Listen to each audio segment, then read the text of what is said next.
ஒரு ஞானி ஒருவர் இருந்தார். இது எதுவும் சரித்திர சம்பவம் இல்லை, ஒரு கற்பனை கதை.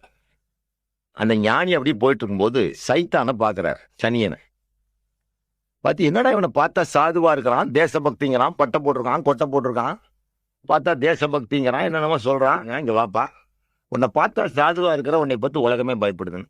அதை பத்தி கவலைப்படாத சாமியாரே, இங்க வான்னு கூட்டிகிட்டு போய் இந்த சைத்தா என்ன பண்றான், ஒரு ஜிலேபி கடையில கொஞ்சோண்டு ஜீராவை எடுத்து அப்படி அடிக்கிறான். கொஞ்சோண்டு ஜீராவை எடுத்து அடிச்சு போட்டு வாங்க சாமியாரன்னு வந்து உட்காந்துக்கிறான் சைலண்டா. அவன் அடிச்சது ஜிலேபி ஜீரா தான். ஒருத்தன் நாயை பிடிச்சிக்கிட்டு வந்து அந்த கடையில ஜிலேபி வாங்க வந்திருக்கான்.